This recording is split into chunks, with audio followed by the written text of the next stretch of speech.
Most people who survive a violent attack spend years trying to forget it. Jason Padgett spent years trying to understand it, because the moment his skull hit the pavement, his entire way of seeing the world came apart, and then rebuilt itself into something terrifyingly brilliant. This story doesn't start with a genius. It starts with the opposite. A guy who never finished college, hated math, and worked at a furniture store in Tacoma, Washington. Jason was the definition of average. Average job, average grades, average ambitions. Life was simple, predictable, and, compared to what came next, almost painfully boring. On the night of September 13th, 2002, that version of Jason walked into a karaoke bar with two friends. He walked out a completely different person. The attack didn't come with dramatic buildup. No argument, no danger, no music rising in the background. He stepped outside and two strangers followed him. Then, all at once, an explosion of pain. A fist to the back of the head, another to his jaw. He felt hands pushing him down. His knees buckled. His skull hit the sidewalk, hard enough that he saw white. They stole his old leather jacket and his cash. They left him bleeding. And that should have been the end of it. But lying there, half conscious, Jason noticed something strange. The streetlight above him was glowing. Differently. Not just as a circle of light. It was flickering, pulsing, breaking apart into lines. Perfectly spaced, perfectly symmetrical. Like someone had drawn invisible geometry into the air. He thought it was a concussion. He thought it would fade. It didn't. Over the next few days, Jason realized that every surface around him, walls, tiles, windows, countertops, was covered in invisible grids. Every sound came with a shape. Every movement produced a spiral. His vision had become a kaleidoscope of mathematical structures, each one impossibly precise. He saw fractals, complex, repeating patterns that stretch infinitely inward, everywhere, even when he closed his eyes. Imagine waking up and suddenly being able to see the mathematical skeleton of reality, like the world is running on visible code. That was Jason's new life. Before the attack, he couldn't explain basic algebra. After the attack, he started sketching shapes so advanced that math professors mistook him for a university researcher. But this transformation wasn't magical. It wasn't supernatural. It came with a price. Jason developed crippling anxiety. He became terrified of crowds, germs, open spaces, strangers. He washed his hands constantly. He stopped leaving the house. He lived in a trapped universe where his brain was doing impossible things, and he had no idea why. Doctors thought he had PTSD, which he did, but there was something else, something they had no name for yet. His family didn't understand him. His friends drifted away. People called him paranoid, unstable, delusional. Because how do you explain to someone that the numbers inside the universe are now carved into the air around you? One day, while watching water swirl down a drain, Jason froze. His entire body went still. He wasn't seeing water anymore. He was seeing a perfect logarithmic spiral, the same pattern that appears in galaxies, hurricanes, seashells, the mathematical blueprint of nature. He grabbed a pencil and began sketching it. Not roughly, not from memory. He drew it with the precision of someone who had studied advanced mathematics for years. But Jason had never studied it, not once. That moment was the beginning of his transformation, from ordinary man to something else entirely. He went to doctor after doctor, but none could explain what happened. MRI scans showed unusual patterns in the left side of his brain, almost like new pathways had been carved, new networks stitched together by force. Finally, a neurological specialist recognized the signs. Jason had developed acquired savant syndrome, one of the rarest neurological conditions on Earth. Fewer than 100 cases ever documented. It happens when trauma, usually to the brain, unlocks abilities most people never access. Jason wasn't going insane. His brain was evolving. For him, numbers weren't symbols anymore.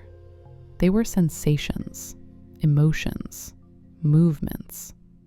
Every sound became a waveform. Every object became a geometric equation. He could feel pi, hear trigonometric functions, and see the structure of time. His sketches became more complex, mandalas of mathematical purity, so flawless that universities began contacting him. He was exhibiting the same abilities found in natural-born savants, but he hadn't been born with them. They had been forced out of him by a violent act. And while the attack had rewired his brain, it had also rewired the direction of his entire life. But here's the part no one talks about. The more Jason understood the mathematics of the world, the less he understood the world itself. His brain was running a new operating system, one that processed reality differently from everyone around him. And that kind of isolation doesn't just make you lonely. It makes you question everything. Why would his brain do this? Why him? And what exactly did he become that night on the sidewalk? Jason's journey was about to go deeper, much deeper. Because once he started understanding the patterns he could see, he realized they weren't random. He started noticing connections between shapes, sounds, colors, even human behavior that shouldn't have been possible for one person to comprehend. Whatever woke up inside his brain wasn't just genius. It was something else. Something primal. Something mathematical. And alive. Jason Padgett's world had become a living equation. Every step he took produced a ripple of geometric waves across the floor.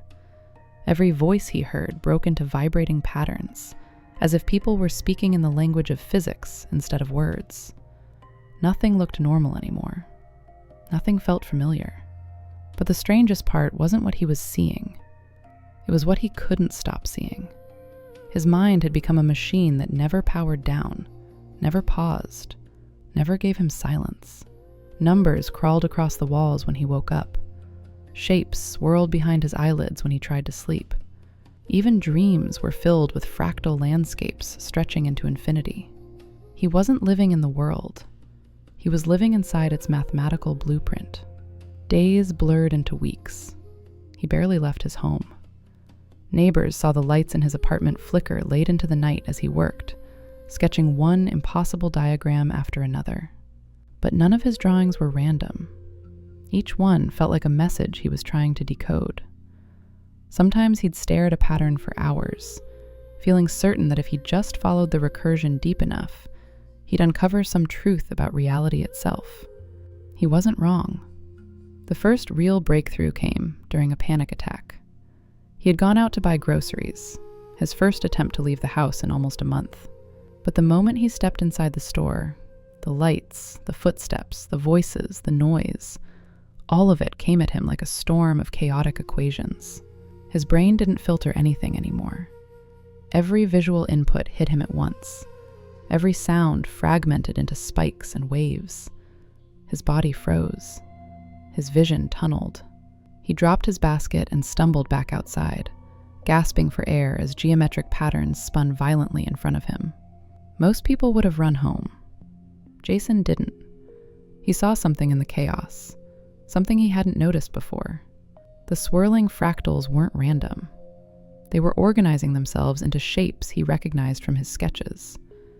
Perfect circles, golden spirals, symmetric forms nested inside each other.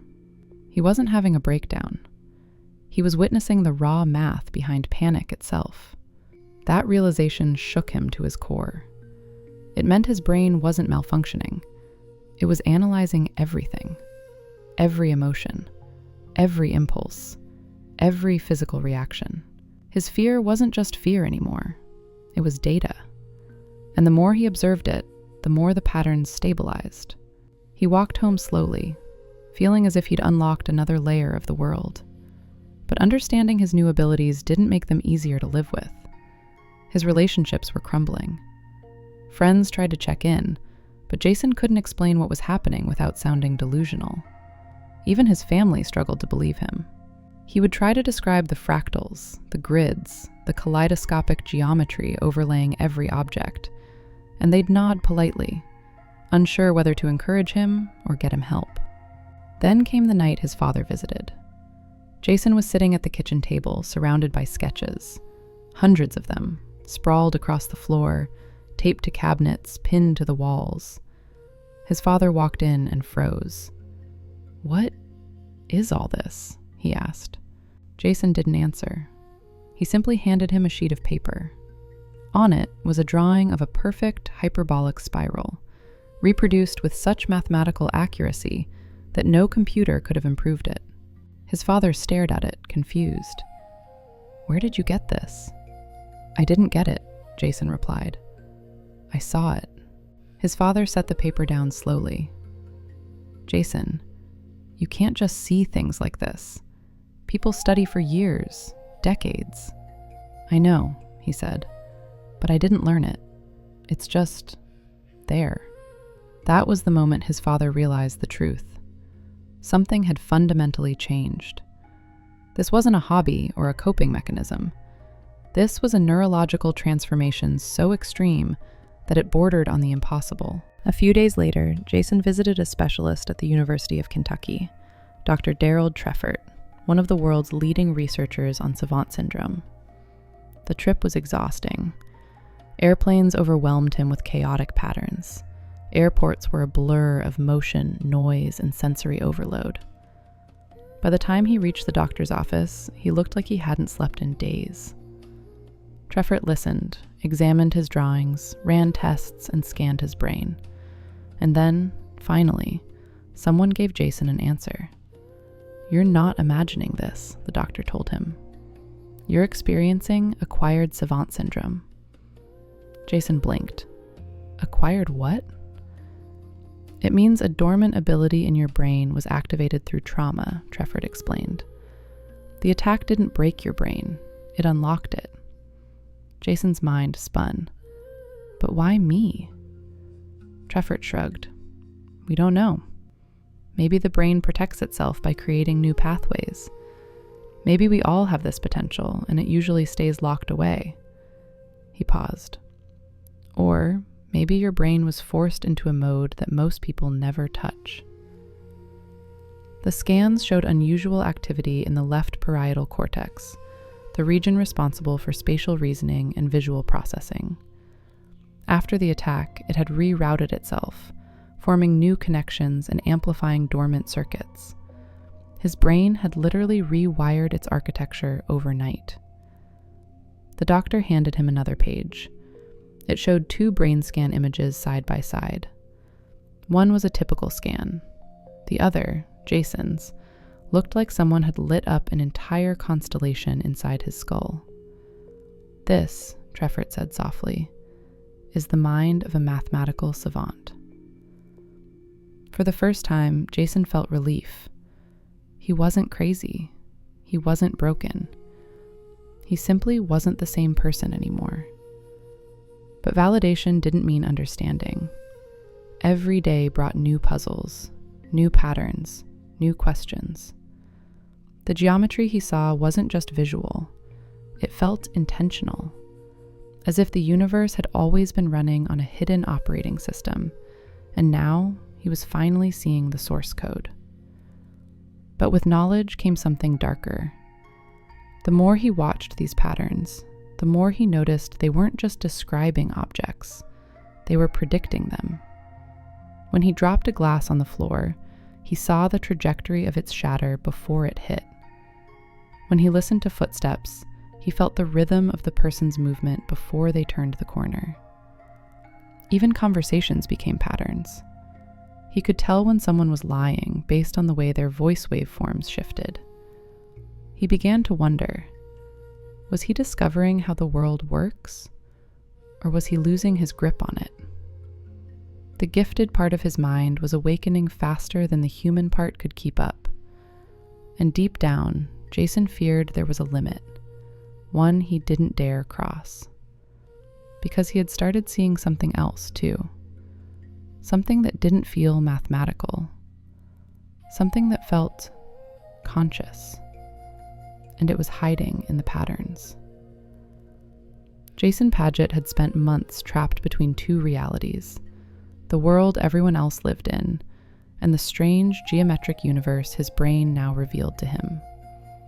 And the deeper he sank into that universe, the more it felt like something inside it was paying attention to him. It started subtly, a shape repeating too perfectly, a fractal that seemed to shift when he stared at it, a spiral that felt like it was moving toward him instead of away. At first, Jason told himself it was stress or fatigue, or the anxiety that clung to him like a second skin. But patterns don't behave differently just because you're tired. Geometry doesn't change its behavior based on your mood. Still, every time he watched these complex structures unfold, a quiet instinct tugged at him. The shapes didn't feel random. They felt deliberate, almost responsive. One night, he woke up at 3 a.m, heart pounding, not sure what had startled him. The apartment was silent, but the air felt charged, like a storm was forming inside the room. He blinked, adjusting to the darkness, and that's when he saw it. Hanging above him in the blackness was a glowing geometric lattice, intricate and pulsing softly like a breathing organism made of light. He sat up slowly, barely breathing. The lattice shifted. One shape folded into another. A repeating sequence of triangles reversed direction. A spiral expanded, then collapsed. He recognized all of it. Mathematical forms he'd been drawing for months. But now they weren't sketches. They were alive, layered like three-dimensional projections floating in midair. Jason squeezed his eyes shut. When he opened them, the patterns were gone. He didn't know if he'd hallucinated or witnessed something real. All he knew was that nothing about his brain made sense anymore. His neurologist had told him acquired savant syndrome was rare, astonishingly rare. But this felt like something beyond neurology. It was as if trauma had cracked open a hidden passageway inside his mind, a passageway leading somewhere far stranger than simple genius. But something changed after that night. The patterns he saw during the day sharpened. They formed quicker, more aggressively, as though they were trying to communicate with him. He no longer had to concentrate to see fractals. They erupted instantly whenever he looked at anything. Trees weren't trees anymore, but branching sequences of natural algorithms. Clouds were fluid equations drifting across a sky of invisible vectors. Even the simplest object, a cup, a shoe, a door handle, exploded into geometric complexity the moment he glanced at it. The world no longer looked like the world. It looked like a simulation. The idea terrified him. He dove into research, desperate for explanations. He read everything: mathematical philosophy, neuroscience, quantum physics, ancient texts describing how reality might be structured. The deeper he went, the more a single haunting idea kept appearing. The universe wasn't built from matter. It was built from information. And information had a pattern. What if he wasn't seeing madness? What if he was seeing the code? But this revelation came with a cost. The more Jason understood, the harder it became to function. He couldn't shop. He couldn't drive. He couldn't even have a normal conversation without seeing the oscillations in someone's voice. People didn't look like people anymore. They looked like vibrating equations packaged inside skin. His isolation grew unbearable. And that's when his drawings changed. Until now, they'd been beautiful, symmetric, hypnotic, recursive. But one morning, he looked down at his latest sketch, and his blood ran cold. He didn't remember drawing it, not a single stroke. Yet there it was, a massive, spiraling structure filled with symbols he didn't recognize, patterns he'd never seen before. The center of the page held a shape so complex his eyes watered when he stared at it. It wasn't chaotic. It was intricate, precise, intentional. He rotated the page. The shape didn't make sense. He rotated it again. Still nothing. But when he tilted the paper sideways, a chill crawled up his spine. A face. No, not a face exactly, but the suggestion of one, emerged from the geometry. A form embedded inside the fractals. A presence. He dropped the pencil and backed away slowly. He had spent months analyzing patterns. This was the first time a pattern had analyzed him back. That drawing marked a turning point. Jason realized he was standing on a cliff edge. Genius wasn't the whole story. The attack had ripped open something deeper inside his brain, something dormant and ancient. And if he kept descending, he feared he might not come back. But he also knew he couldn't turn away. He needed answers, real ones. He reached out to more researchers, eventually landing in the office of Dr. Barrett Brogard, a neuroscientist studying synesthesia and savant abilities. She performed additional scans, tests, and interviews, and what she told him would reshape everything he believed. Your brain didn't just rewire itself, she said. It's communicating differently. You're processing sensory information on a level most people never access. Jason swallowed. So I'm not broken? No, she said. You're operating in a mode the brain usually reserves for extreme creativity or trauma. But in you, it's permanent. She paused, then added something that made his stomach twist. Your visual cortex is hyper-connected. It's interpreting the world as patterns first and objects second. Jason sat with that. It explained everything. But it also meant his perception of reality would never return to normal. And yet, for the first time, he didn't feel afraid. He felt chosen. Not by fate or destiny, but by the sheer randomness of biology. A freak accident had given him a window into the mathematical heart of the universe. In the months that followed, Jason leaned into his abilities instead of running from them. He continued drawing, sketching, mapping the shapes he saw. His work grew renowned. Universities invited him to speak. Mathematicians studied his diagrams. Physicists asked how he visualized concepts most people only grasped through equations. Jason answered honestly, I don't calculate them. I see them. His drawings, once personal and chaotic, became published works, recognized as some of the most accurate, hand-drawn depictions of fractals ever produced.